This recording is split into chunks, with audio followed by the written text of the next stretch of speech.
Man, look around, isn't it beautiful here? I can see how Minecraft sold over 300 million copies, being the best-selling game of all time. But it is a game that has come under extreme fire recently, with people claiming that Mojang is mismanaging it. This is a lot of criticism that we've seen levied at them, but if you look at almost all of it, it seems misguided and lazy, the exact same things they accuse Mojang of being. Obviously, saying that is going to get me accused of being a Mojang apologist or a shield by the community, but today I want to levy some actual constructive criticism at Minecraft and tell you the actual things that are wrong with the game. I'm going to do this in a complete and, let's be honest, slightly unhinged yet coherent way, and we're going to do that today in 3 main parts. So hello, I'm IBX Toycat, and let's jump straight into the first of the 3 main points of criticism.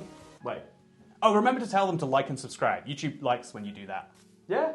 Yep, you gotta do it. Remember to like the video and subscribe if you want to see more of these, because... Anyway, the first of the 3 main points I want to raise today is going to be progression. This is an incredibly important part of any game, and weirdly enough, for a game as big and as long-running as Minecraft, there basically is none. They have this really great mechanic of going to the end, where you start in the overworld, and then you go to the nether, and then you go to the end, but after that, that's kind of the entire progression of the game done. There are a lot of half RPG mechanics which are inside of Minecraft, but none of these really go anywhere. The enchanting system is a great example, where you're meant to enchant and slowly get better and better gear, but most people just trade with a guy that they lock in a cage and force him to give them the very best. Almost every time Minecraft works on an RPG mechanic, another part of the game almost immediately will cancel it out, and this is a real problem. Progression in Minecraft severely lacks, because once you've defeated the Ender Dragon, what do? You go to the End Islands. They work down extra step, but after that, they've done basically nothing.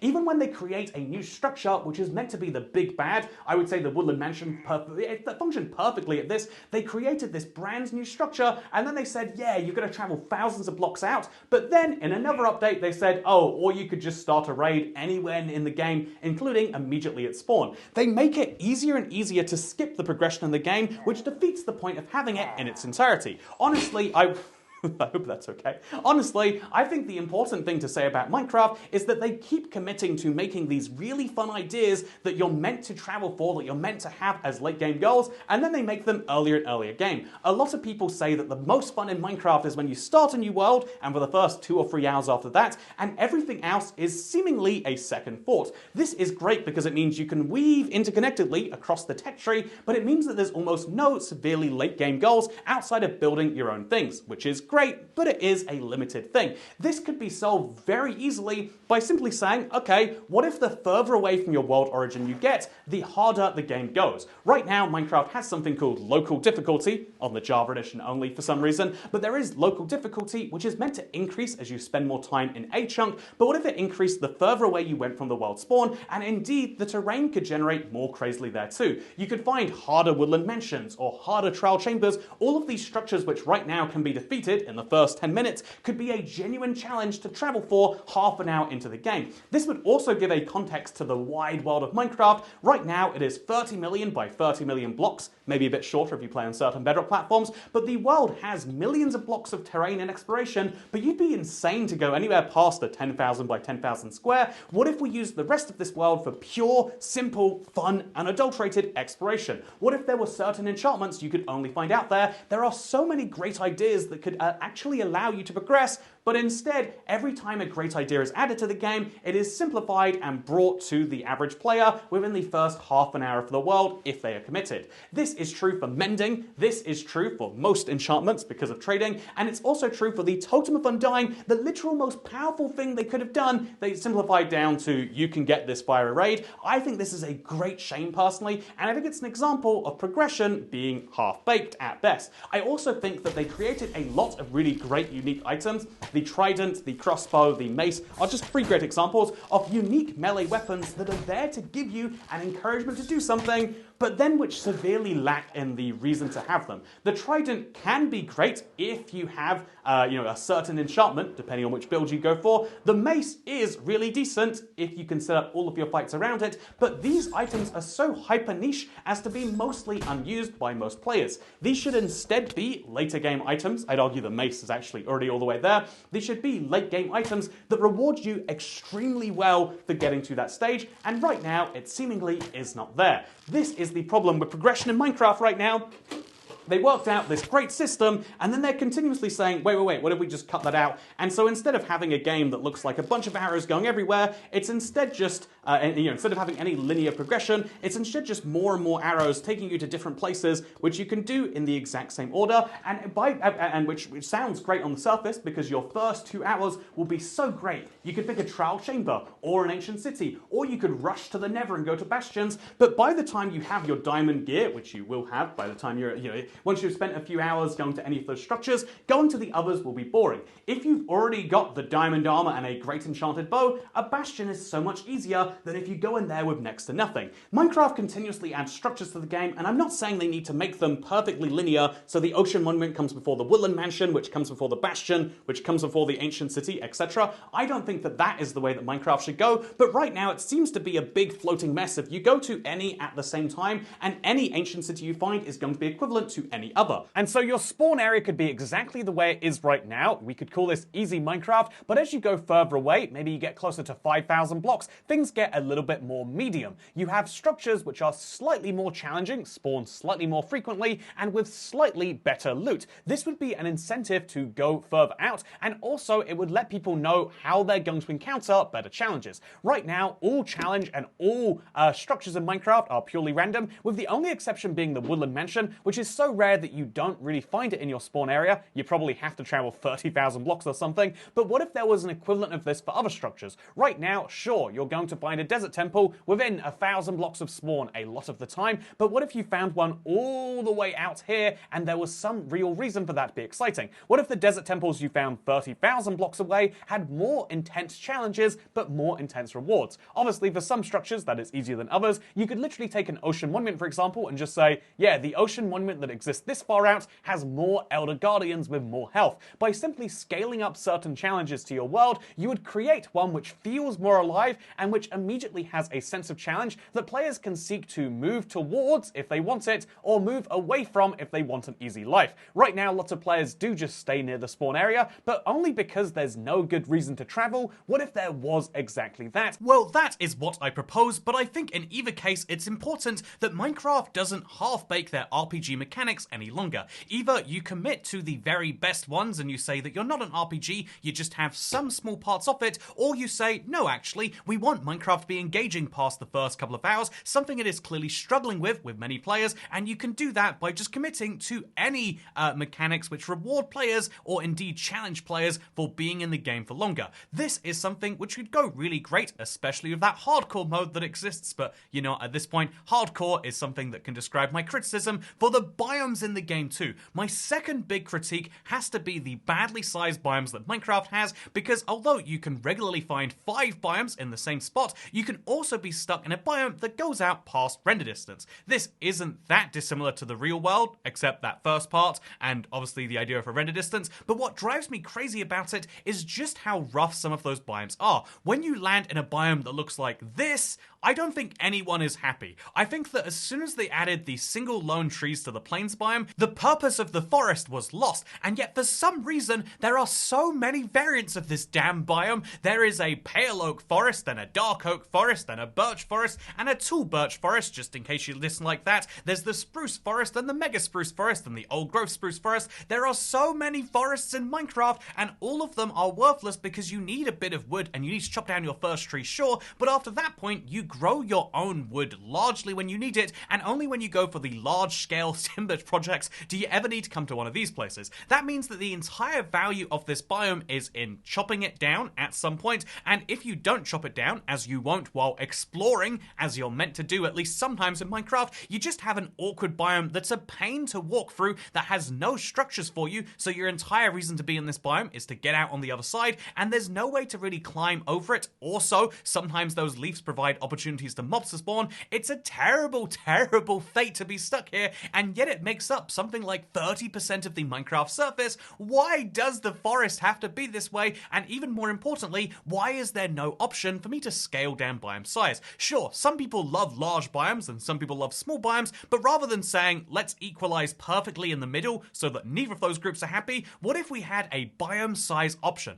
This sounds crazy, and I know you're thinking like, Toycat, they would never do that, but they did. did. Minecraft Console Edition, the source of many of the best things ever added to Minecraft, had a biome size slider, and in that they allow you to pick between a small biome size, this is great for classic worlds, a medium biome size, which matches closer to what you might expect on Java or Bedrock, or large biome size if you like the idea of being stuck in a biome for hundreds and hundreds of blocks. This is a great compromise in my opinion, and also it would allow people to customize their worlds a tiny bit more. There are some downsides to this, so the biggest one I can think of is that if you have larger biomes or smaller biomes, then structure spawning is affected by that. So you wouldn't just be able to share your seed with someone for them to be able to find your desert temple above a woodland mansion, but instead you would have to tell them the biome scale as well. That is the only downside that I can think of, and so the easiest change Minecraft could make to fix the biome problem, in my opinion, is simply let the user scale it. However, I think that a more comprehensive change could be made in a update that changes the world v2.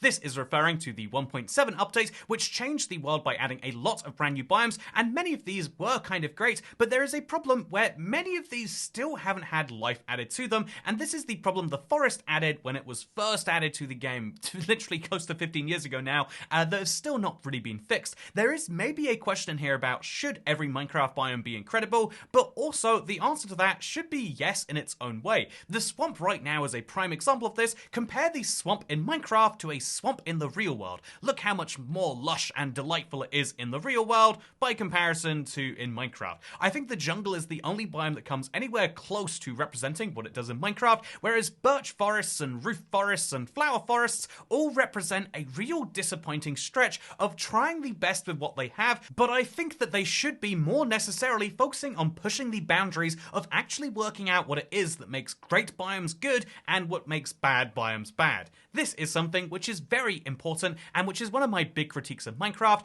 Biomes just aren't that fun in general, and some of them need more structures, but that is my second point. Okay, I know I said there'd be 3 categories, but before we jump into the third, I want to just list some very minor gripes here, because ultimately Minecraft is a game that is determined partially by its developers, partially by its community, but also partially by its corporate overlords. A lot of the criticism that people levy at Minecraft is actually not at Minecraft or Mojang, but at Microsoft for the decisions that they make them make. Some of this can come down to decisions about monetization, where Microsoft is looking to make the best bottom line.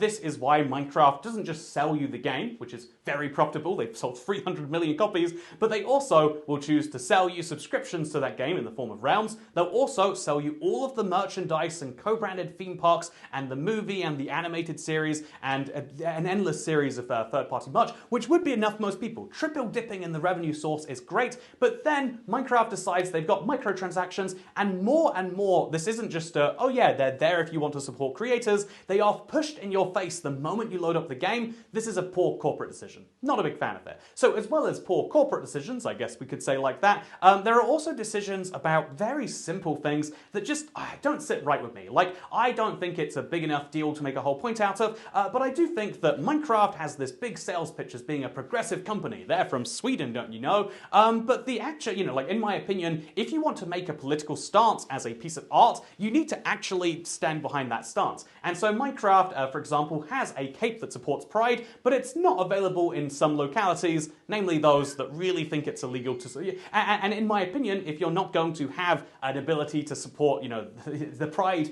people in those countries, then what is the point? Are you saying, oh yeah, we support people as long as it's popular in those countries? In fact, one of the strongest stances you should have, not just as a progressive company, but as a not dictatorial company, not a straight up fascist, make sure that's censored, company, one of the most important things is that you need to say that, yeah, I like democracy a lot, but Minecraft said, we like democracy a lot, but people complained, so we got rid of it. This is the worst stance to have as a company. I think saying that people shouldn't vote because we want to have more of a representative system, like they do with the feedback site, that's great. Never introduce the mob vote to begin with. I think saying that, yeah, actually, voting is important, and even when it's unpopular, we should still hold it, great opinion. But holding having the stance of we will do votes until people say they don't want votes anymore, at which point we'll abolish democracy and never bring it back, that is such a terrible stance. And in my opinion, I think the amount of negativity that's going to bring across a whole generation of young people who are being raised on the mob vote and seeing the memes and looking at people being like, oh, I guess it's a good thing they ended democracy, I think that will do so much more damage than the theoretical possibility of a frog eating a firefly ever could. That doesn't make any sense. Why would you think it does? The answer is they shouldn't, and they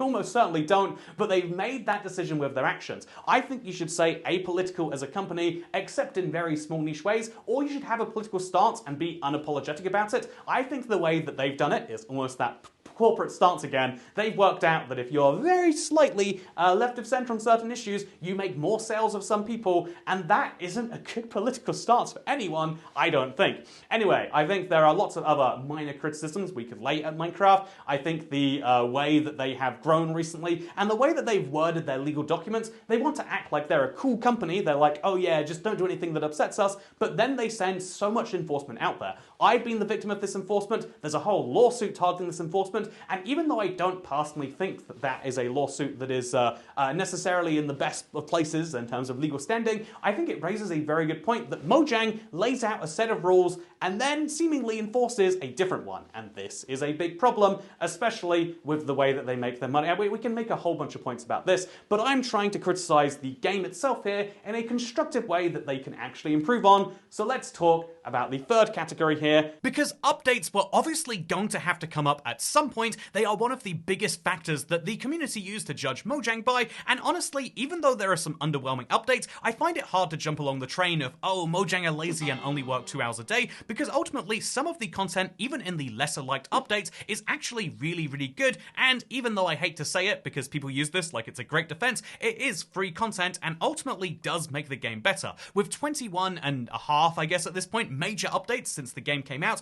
of course some of them are going to be better and some of them are going to be worse, but largely I don't think you can say that Mojang is on the downfall as a company because you don't like a given update, except I have a stronger point I'd like to raise, which is the menu screens do show exactly that. So Minecraft's menus right now are not exactly great. There are free options on Minecraft Bedrock: play, settings, and oh, the one that gives Microsoft money. That's great. I don't think it's in a great place necessarily, especially with the Java edition, having a menu that looks like it's proud to be a 2009 game and refuses to change, but the menu screens are something that everyone has known for a very long time, including Microsoft the moment they took over, needed to be fixed. And so as a news channel, I've actually been covering the entire process of them looking to fix these menus. And the first time I covered this was on November 9th of 2018. Hello, I'm AgiX Toycat, and today's video is going to sound a little bit different because I'm currently recording from my phone in Paris, which is the city of love. Fun fact, I was only in the city of love because I had bought tickets to Paris for myself and my girlfriend, and to go to Disneyland,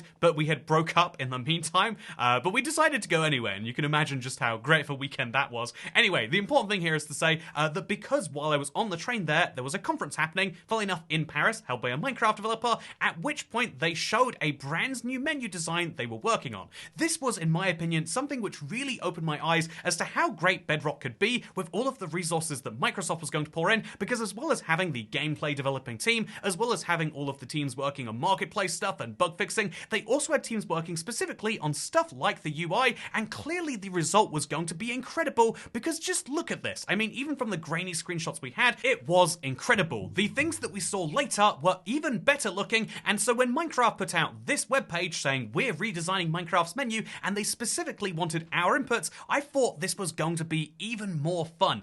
They showed off different menu designs, and all of these look like substantial improvements over what we had for Minecraft at the time, where the fun fact, there were actually 4 buttons. They've since removed the achievements button. That's the only major change we've made, because when it came to releasing the UI, it actually took several years. It was actually 2020 before we saw, even in previews and betas, the earliest version of the new UI, and even then we saw it exclusively for the Create New World menu. It took them years to get to a point where Create New World went from looking like this to looking like this. okay then, that's a slight improvement. I actually don't know if I love the new one any better, but it was the result of a huge amount of time being spent by an entire UI team. That's right, they put an entire team in charge of this instead of one person who designed a menu mock-up very quickly. This was an entire team taking several months, not just to produce it, but then also to roll it out. You see, when they created the brand new screen, they couldn't just put it into the game. No, they had to test 5% at a time of players to see if it would significantly alter any of the stats that Minecraft tracks. As we all know, Minecraft knows exactly how many blocks you break and how many seconds you're playing the game, and they can use this information to make sure that the new menu screens aren't going to make you play the game any less than the old ones. And so they did this over a several month-long process. Presumably there were lots of reports written about how great it's going, and maybe 1% more people play Minecraft for 1% longer, or whatever the stats may be, because they did decide to keep it. And then over the next few years, again leading up to the current day, we got a brand new achievement screen and a world select screen and a server select screen, but that is it. It has been several years, and Minecraft has dedicated several times more resources than they would have done back in 2018 or 2012 when Minecraft was fresh, and what they have achieved is not only about half the result, it's only 4 screens out of the many that exist in Minecraft, but also, let's go into the menus and show you something crazy real quick, because despite years of work being done in what would previously be done in days or weeks by a single programmer,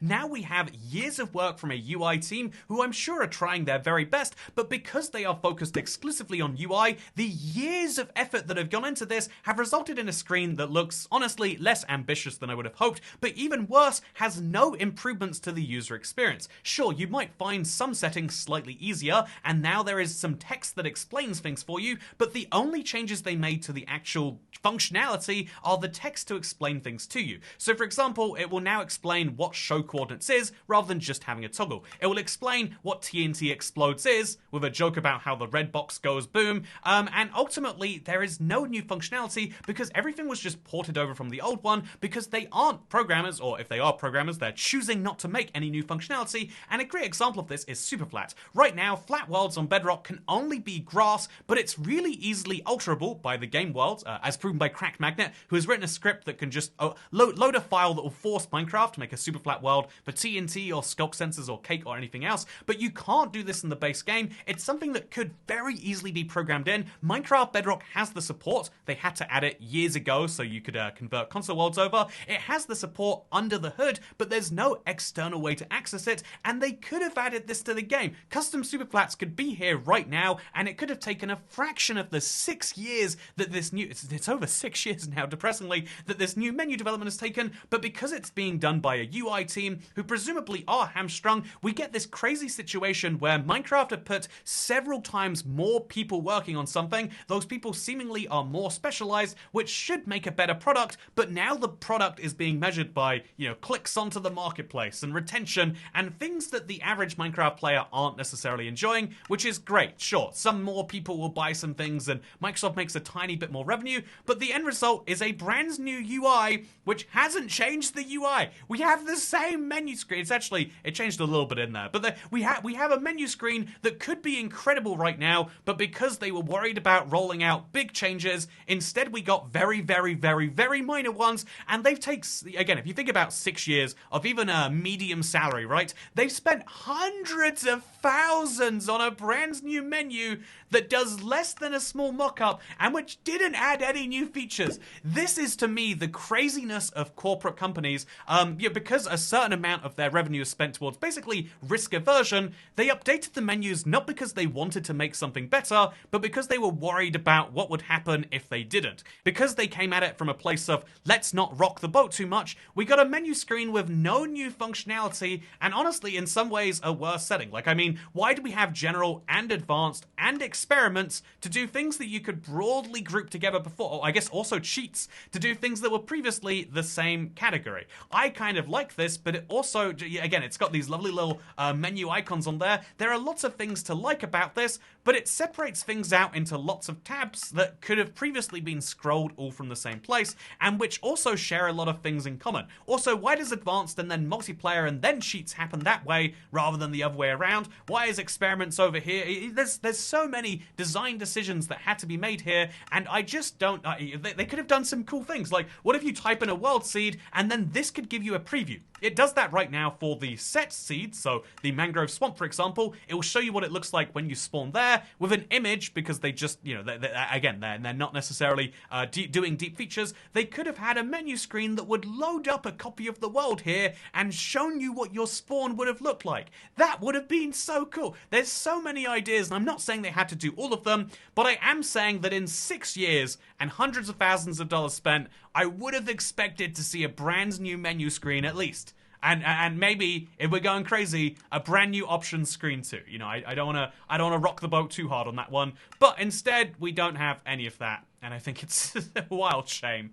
Yeah, ultimately, I think a lot of people don't like the new UI, so maybe that's why they can't do it. If they change the UI too drastically, some percent of players won't play as much as they did before and won't buy marketplace things. But it's a classic example of what a big company can actually do substantially worse than a small company, because sometimes you need to take risks. And yes, at some point you have the biggest game on the planet in your care and you want to avoid risks at all costs, but also that's not how you be creative. The reason that there always is a big new upstart competitor is because at some point you need to take those risks, and this isn't what they've been doing as a company. Even when they do spin-offs, they've been trying to play it as safe as possible, as we've spoken about how Minecraft Legends made its mistake. We've spoken about how, in general, Microsoft is just trying to take the easiest route forwards of Minecraft, which is fine, but at some point it's going to choke hold the growth of the game into the future, because you need to do innovative things to attract new customers at some point. But that's my broad point about Minecraft. That is my rant over. There are lots of things I love about the game, and I speak about them in every other video, but here are the 3 biggest things I would love for them to fix, and so if I were in charge of Mojang, it's what I would do on day one. But I'm not in charge, I'm just a guy wearing a suit and yelling into the void, because that's what you do when you're approaching 30. I might also start picking up opinions about cycle lanes and new building happening near me, but in the meantime, I can say thank you very much for watching. I hope you enjoyed my old man yelling at a cloud, and if you did like this video, you should like it if you liked it, share it if you really liked it, and subscribe if you're new around here, because I make videos like this one every single day on my channel, and if you subscribe, you'll see them daily on your homepage. Thank you for watching, and I'll see you next time. Bye!